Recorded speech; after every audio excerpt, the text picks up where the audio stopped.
Идем, как всегда, в лес. Наконец-то выбрались в лес. Целый месяц не ходил. У собачки моей были гульки. Вот, и я в лес не выходил, потому что морозы были. Вот, и собаки в это время лучше не ходить в лес. Утром было минус 20 градусов. Но сейчас будет теплеть, все теплее и теплее будет. О, ручей какой красивый. Ручей.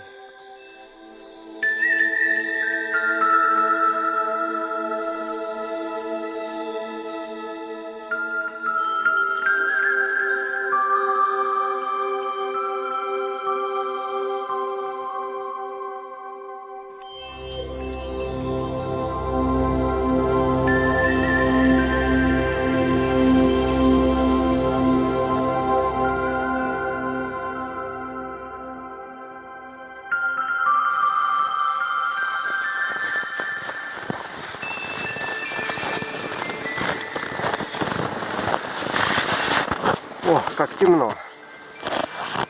Темновато, вот сейчас светло.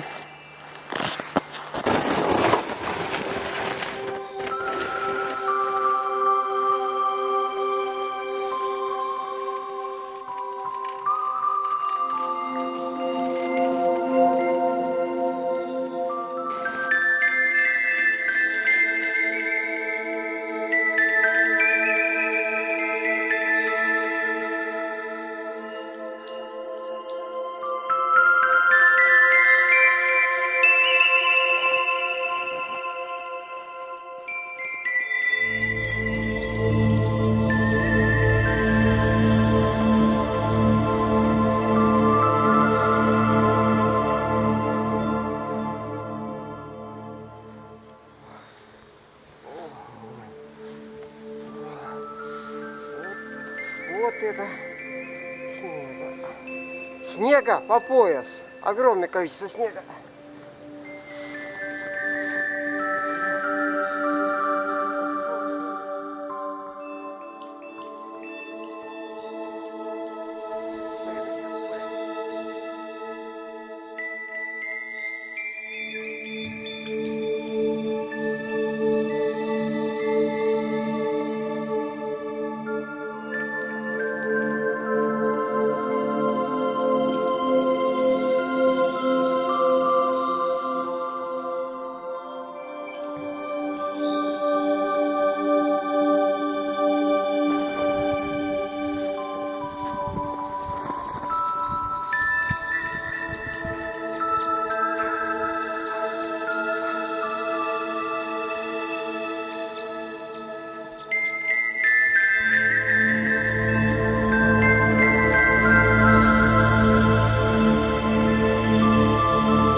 До полосы квадрат.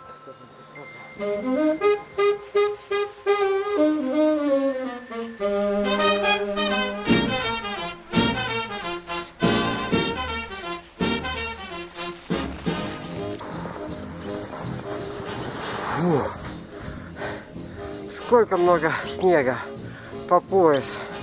Надо сейчас вытоптать эту палатку. Все дело. И поставить палатку.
Ой, чем хороша палатка.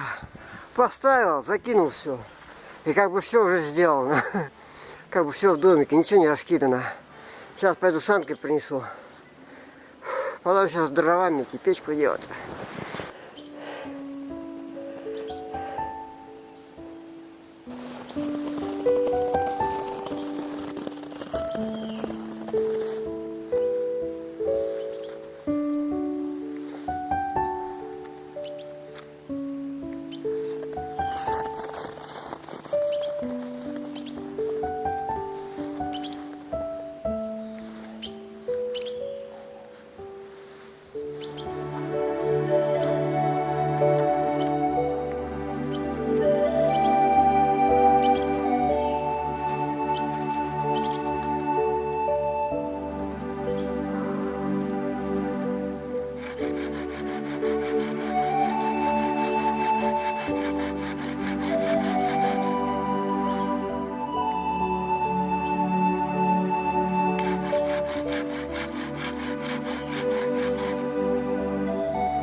Сейчас пойдем растопим из того, что эти, потом за более толстыми придем дровами.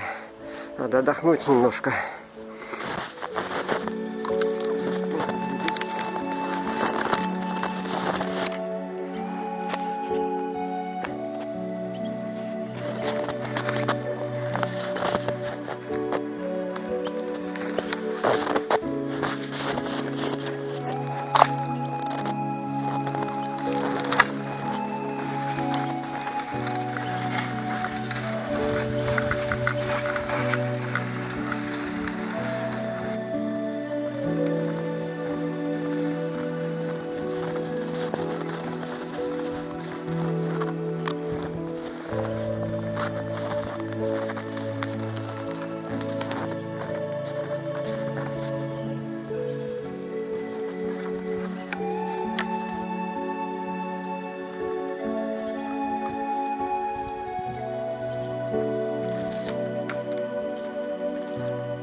все, наша собачка залезла на ковричек, сейчас будет отдыхать. А мы сейчас печку сделаем. Вот. Дрова напилим. И печку растопим.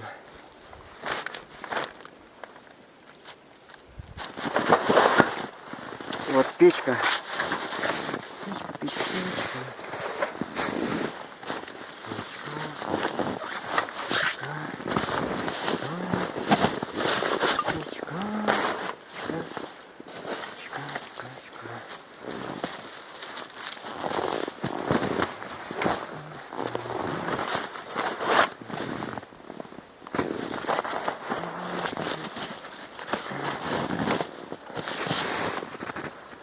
На топор сшил чехольчик.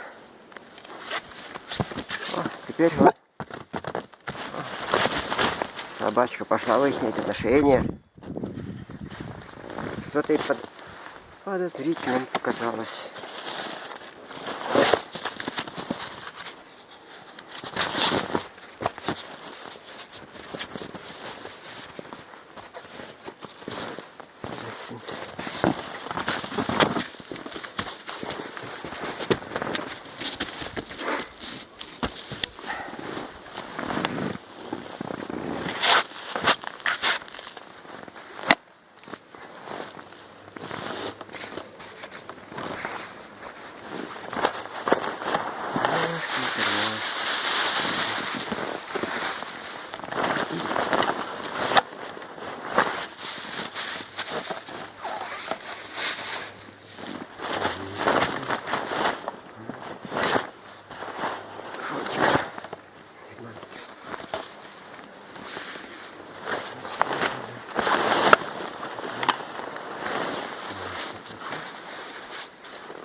Ой, кому хорошо, это собачке хорошо.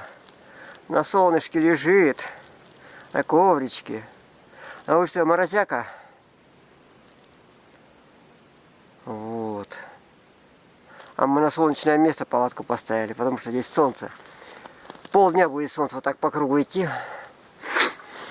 Так, ладно, надо целлофан накинуть. И дальше. Ой. Рукавички не взял сегодня, тоненькие, печку собирать. Поэтому руки грязные. Ну ладно.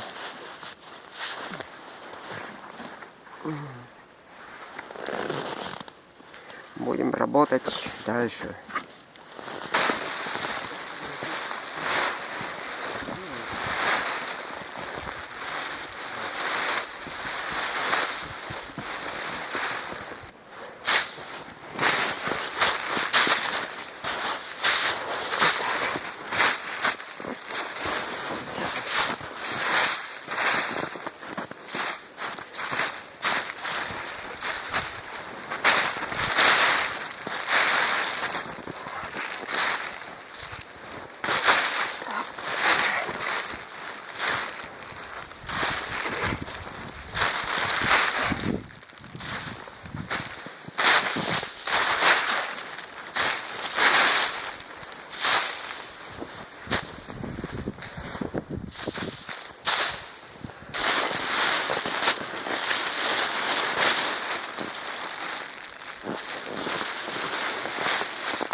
Вот здесь у нас мешочек.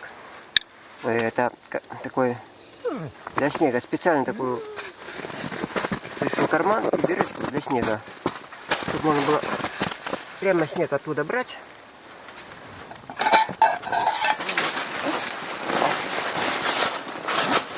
Снег брать и ложить сюда.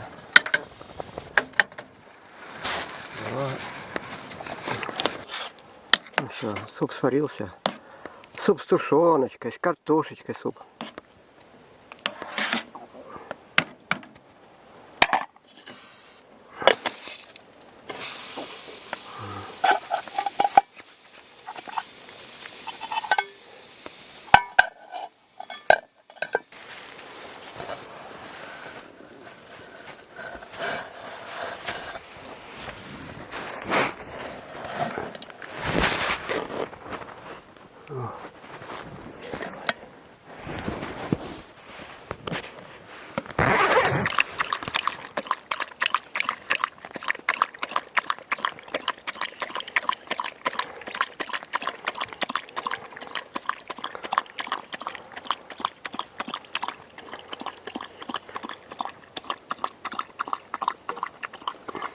Сварил суп с тушенки. И вот что осталось от банки. От банки. Дал собачке вылезать. Она унесла на улицу. И всю банку превратила в сито. Я уж отобрал потом. Она бы всю банку сживала. Вот. Блин, вот такая банка, вся в сито. Тоненькая банка. Между прочим, очень тонкая жесть была. Алюминий очень тонкий был. Собачка у нас может такое сделать. Погода утром была морозная, солнечная, хорошая. Вот. А сейчас пришел ветер какой-то. Снег немножко пошел. Погода изменилась. Но зато тепло стало. Наверное, минус 10 сейчас где-то. А было минус 20 с утра. Сейчас еще дров потаскали, напилили. Бревнышек на ночь. Хорошо в окно смотреть. Я окно сделал на палатке. Хорошо смотреть туда, вдаль. Поставили палатку сегодня на бару. На небольшом бару, на бугре. Вот, правда, здесь сухих деревьев нету. Приходится вниз ходить. А за сухими деревьями приносить. Но сейчас принесли еще 2 дерева. То есть одно дерево распиленное на 3 части. 2 части принесли только. И самую тяжелую потом принесем. Сейчас поели немножечко. Сейчас отдохнем.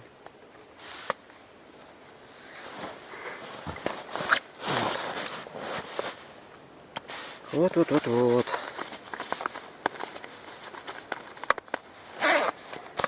Которые зрители, которые смотрят канал, спрашивают. Смола прилипла к пальцу. Спрашивают, видела ли я снежного человека когда-нибудь? Я честно скажу, видел. Но это было в 90-е годы. Давным-давно, что для меня даже это уже совсем неинтересный сюжет стал. Был и был сюжет. Сейчас попробую вспомнить, как это все было. Это я ходил тогда одиночный поход на Кавказе.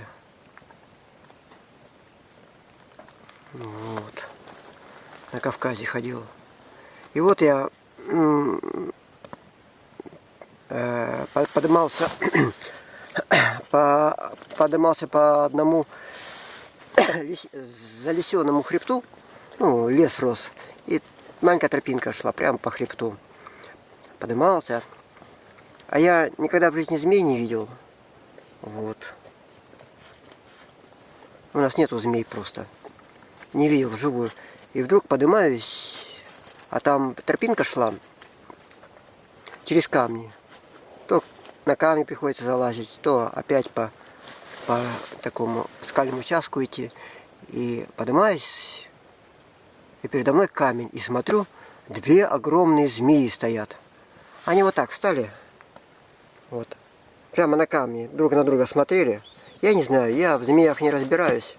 Вот так, такие толстые. Вот, они меня увидели, так раз, повернулись. Вот так раз, повернулись ко мне и смотрят. И еще и вот так шатаются как-то. И стали шипеть. Но я змей никогда не видел. Ну, я понял, что не надо проходить по этой тропинке. Взял, немножко спустился вниз, обошел их и пошел дальше. Вот для меня это змеи, конечно, очень странные существа. Потом в этом путешествии я еще сотню змей видел. Они мне под ногами попадались, в стороне попадались. Но я с ними договорился. А, смола вкусная. С ними договорился. И они меня всегда предупреждали, когда я около них прохожу. Всегда шипением предупреждали. И шипение у них разнообразное было. Угрожающее или предупреждающее. Я всегда просто в сторону сходил и обходил это место, где они шипели. Так что, как бы, не страшно было. Всяких змей видел. И больших там, 1,5-метровых таких. И средненьких, и маленьких. И даже вот таких маленьких змей видел тогда. Прямо дорогу перебегала. Вот с такой башкой. С небольшой башкой. Интересно. Вот в тот год я видел всех больше никогда не видел змей. Только в том походе. Вот. Ну, обошел я по тропинке. Вот. И дошел до какой-то небольшой площадочки. Скальный участок такой. И перед ней площадочка. Такая травянистая, все. Ну, я решил отдохнуть. Не то что отдохнуть. Я даже, по-моему, там на ночевку остановился. Вот. У меня с собой был примус бензиновый. Там вода, по-моему, в бутылках. И вот. Пока я там заводился, разводил примус, пока там себе делал, как его, сиденье, там на скалу оперся, на плоскую скалу. Так удобно было. А то я шел, уже поднимался и в ущелье, какое-то крутое ущелье зашел. Внизу спуск крутой был в ущелье. И с той стороны стенка была ущелья. Я метров 50 тоже поднималась. Деревьев уже мало было. И были одни кусты, такие большие кусты, как деревья. Вот среди камней. Сижу, впереди видно у меня, ну вот, противоположная сторона ущелья видно с кустами. Никого нету. Как говорится, сижу, никого не трогаю. Вот, себе спокойненько суп варю. И такое состояние пришло, как будто в космосе находишься. Так, тело медленно двигается, лениво. Каждое движение приходилось делать тяжело, как будто в высокогорье находишься, в горах. Вот. И такое пространство немножко вибрирующее стало такое. Вибрирующее пространство такое, тяжеловатое такое. Ну, как плотный воздух стал. И вижу, это я не уснул. Это просто, как бы усталость навалилась. Вот так можно сказать, если простым языком. И вижу на той стороне, прямо из-за большого куста, вышло существо. Человек, как человек такой. Весь волосатый, вот рыжие волосы. Ну, вот такие, наверное, волосы. Полностью. Он, видать, все, пока я там кушать готовил, он все сидел за кустами или возле кустов и все смотрел на меня. Вышел, и больше я его не интересовался. И пошел вверх по склону, прямо там крутой склон, и очень свободно пошел он вверх по склону и ушел так. Я удивился. Человеку-то очень тяжело там идти, а он так свободно перемещался. Но я лица не видел. Я видел просто, что он рыжий и, может, с меня ростом. Вот, может, чуть-чуть поменьше меня ростом. Вот. Но хвоста не было. Я сначала, может, подумал, я подумал, что, может, это обезьяна была. Но он шел как человек. Полностью рыжая шерсть. Рыжий человек. С ног, спина, шея и ноги, все было в волосах рыжих. Но не густой как бы мех, а такой не очень густой мех, я бы сказал. Или шерсть, как сказать. Вот, ну, я думаю, что это какое-то тоже существо было. Из снежных людей. Или обезьяны без хвоста. Но он шел как человек, поднимался вверх, я бы сказал. Не как обезьяна, которая бы опиралась на руки, на передние руки. А он опирался в основном на ноги. Прямоходячий был. И руками только так за камни цеплялся. Но очень быстро подымался и без всяких усилий. Вот. Потом, когда он ушел, и уже и кушать у меня сварилось, и чай скипел, и я уже все поел. Как-то я сильно не придал этому событию внимания. Как бы оно потом забылось, потом вспомнилось, как бы просто видел и все. Вот сейчас чай скоро закипит. Вот такая была встреча с горным человеком, я бы сказал. С горным человеком, похож на снежного человека. У нас в Коми тоже тут были замечены снежные люди. Даже экспедиция приезжала на реку, не помню. На Кеду или на Пижму, не помню. Экспедиция приезжала изучать снежных людей, потому что нашли большие следы. Один человек нашел большие следы, потом вызвал экспедицию, с Москвы приезжала. Вот так примерно. Вот, ну, всякие приманки им ставили и не нашли. Но в 40-х годах, когда это еще не было, может, такого снежного человека, вот, люди, которые косили сено в 40-х годах, видели, вот, по полю мимо них шла такая женская особь. Вот, человек полностью волосатый и с детенышем проходили. Ну, тогда тоже не было понятия снежный человек, просто не знаю, что они думали. Ну, вот так. Так что один раз видел наподобие снежного человека. Я думаю, что, наверное, сознание как-то сместилось совсем в другую область, потому что слишком вязкий воздух был. Поэтому и увидел его. А так, может быть, он и незаметный был. Вообще, если бы в нормальном сознании был, там в горах ходил, то, может, и не видно вообще было, и не увидел бы его. Вот. Вот такая вещь про снежного человека. О, закипело. Кипит, кипит, кипит. Кипит, кипит, кипит.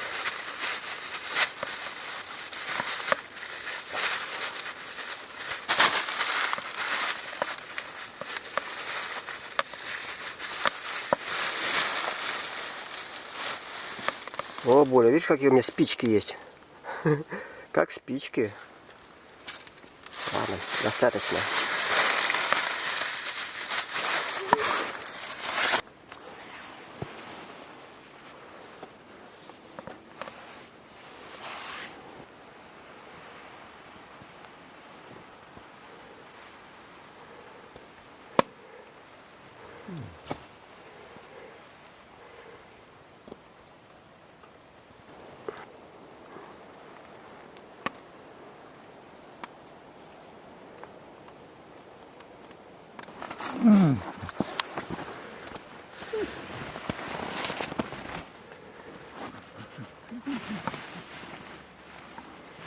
Это выход для бревна я сделал. Вот так. А здесь такой же тубус. И там я снег набираю. Снег беру. Это было раньше необходимая вещь, когда в сложных походных условиях, когда снег набирали из палатки, чтобы не выходить во время пурги, мороза. Вот, Булька знает, Булька плавала, Булька ездила, Булька ходила, Булька все знает у нас. Такая. Как чай заварился. Это, наверное, надо мне отсюда вытащить все нефиля, а то слишком заварится. Ну, как разварились-то. Непривычно? Непривычно. Конфеты собачки не едят.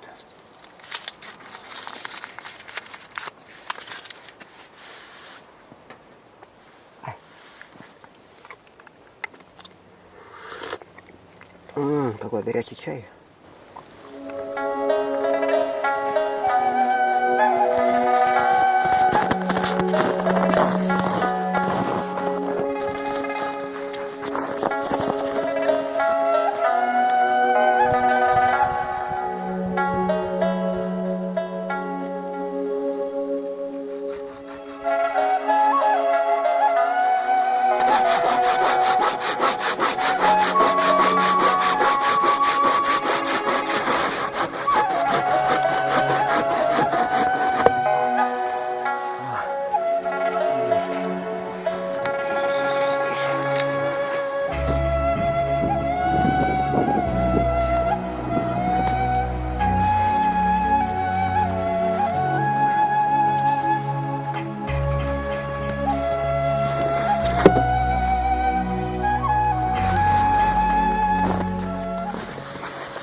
Я вполне думаю, на ночь хватит.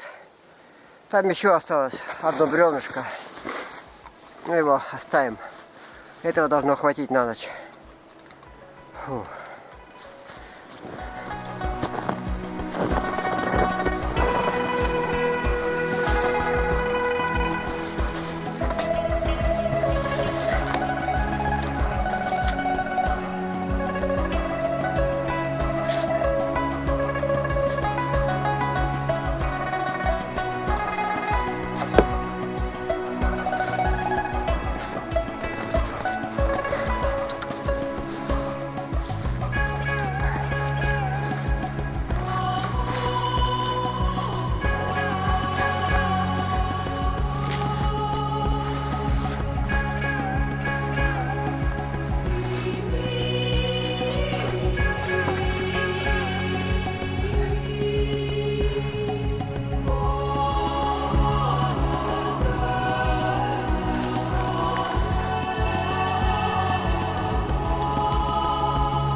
Новый фонарик придумал. Вот. Вот как освещает палатку. Ну-ка, что у нас тут? Угу.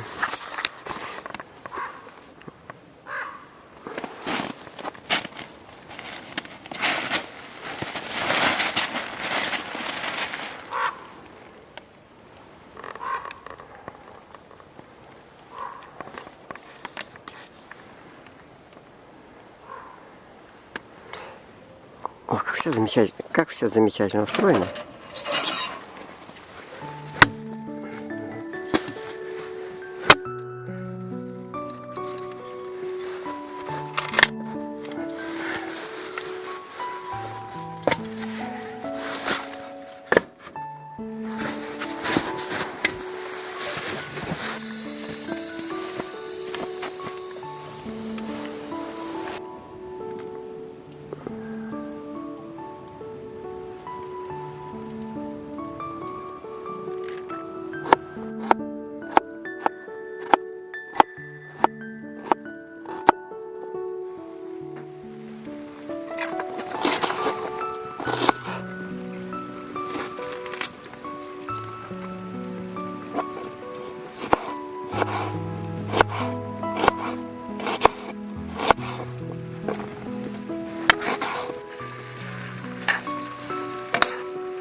знаю, что получается.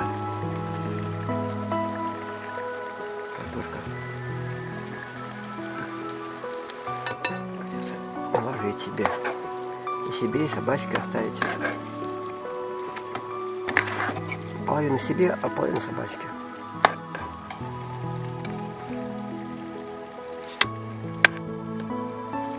Все, я больше не съем.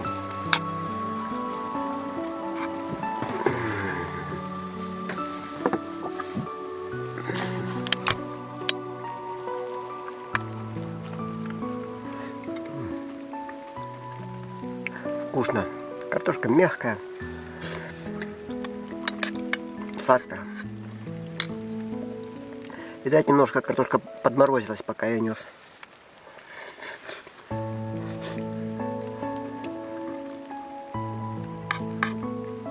Но очень вкусно. Картошка с тушенкой, это да, это действительно вкусно. Сейчас собачке тоже остынет, тоже собачке дам. Все, будем есть, как настоящие белые люди.